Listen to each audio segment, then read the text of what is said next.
5 نمازوں کے ساتھ 5 سورتیں پڑھنا، اس کے 5 فائدے ہیں۔ فجر کی نماز کے بعد سورہ یاسین جو شخص پڑھتا ہے اللہ اس کے معاملات اپنے ذمے لے لیتے ہیں، یعنی اس کے تمام کام کاج اللہ اپنی قدرت اور رحمت سے پورے کریں گے۔ ظہر کی نماز کے بعد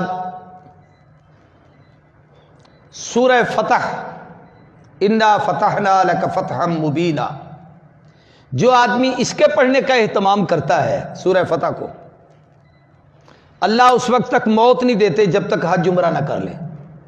تجربہ کر لو۔ حضرت درخاستی کے ایک پرانے شاگرد تھے، مولانا قدرت اللہ، فورٹ عباس کے تھے۔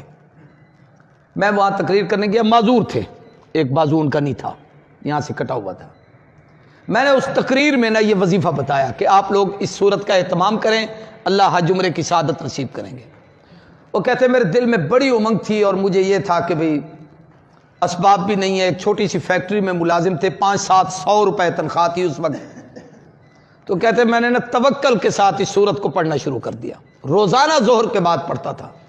سال نہیں پورا ہوا تھا پڑھتے پڑھتے، کہنے لگے فیکٹری مالک نے ایک دن مجھے بلا کے کہا مولانا صاحب آپ کا وہ پاسپورٹ وغیرہ بنا ہوا ہے۔ میں کہ جی غریب آدمی ہوں، میں نے کوئی باہر سفر پہ جانا ہے کہ پاسپورٹ بنوں؟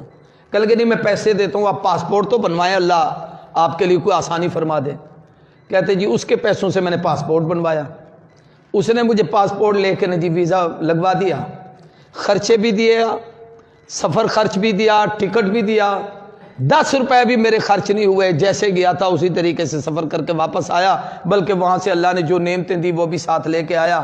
پھر اس نے مجھے فون کر کے کہا مبارک ہو، میں نے اس صورت پہ عمل کیا، اللہ نے میرا کام بنا دیا۔ راولپنڈی کے ہمارے ایک دوست تھے، اس نے ایک دفعہ مجھے فون کیا کہ میں نے اس صورت کو ظہر کے بعد پڑھنے کا اہتمام کیا، تو کچھ عرصے کے بعد سعودی عرب سے میرے ایک عزیز کا فون آیا کہ میں آپ کو سپانسر بھیج رہا ہوں، آپ عمرے کے لیے آئیں۔ تو میں پڑھتا تھا روزانہ اس صورت کو، اس کا پیغام آ گیا، میں نے تیاری کی، میں عمرے پہ چلا گیا، پیسہ اس نے بھیج دیا تھا۔ اس نے کہا میں نے خواب دیکھا کہ مجھے کوئی آدمی کہہ رہا ہے یار وہ تمہارا عزیز رشتہ دار ہے، غریب ہے، اس کی تمنا ہے، اللہ نے تجھے توفیق دی ہے تو اس کو عمرہ نہیں کراتا۔ اب وہ کوئی بزرگ مجھے کہہ رہا ہے، میں نہیں سمجھا وہ کون تھے، یہ اس نے وضاحت بھی نہیں کی۔ تو کہنے لگے اس نے وہ سپانسر بھیج دیا، میں عمرہ کر کے آ گیا۔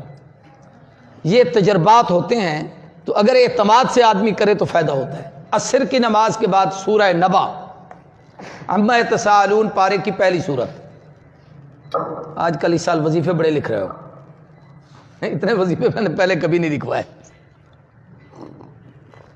ہے دین پورے دی برکت، ورنہ انہیں کو میں تو نہ لکھوں نا۔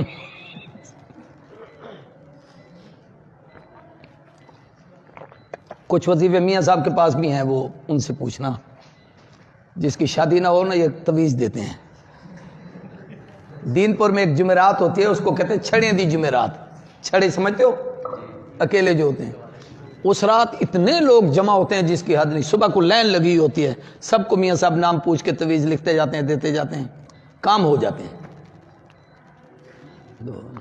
تویز کی تو پتہ نہیں اجازت دینا دیں میاں صاحب آپ کو، لیکن وہ یہ ہے کہ تویز لکھ دیں گے آپ کی شادیاں ہو جائیں گی جن کی نہیں ہوئی۔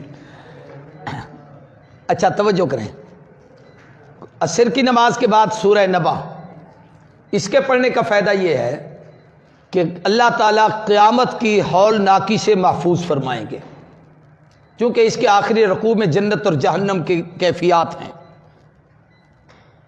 اور شروع میں اللہ کی توحید ہے ساری۔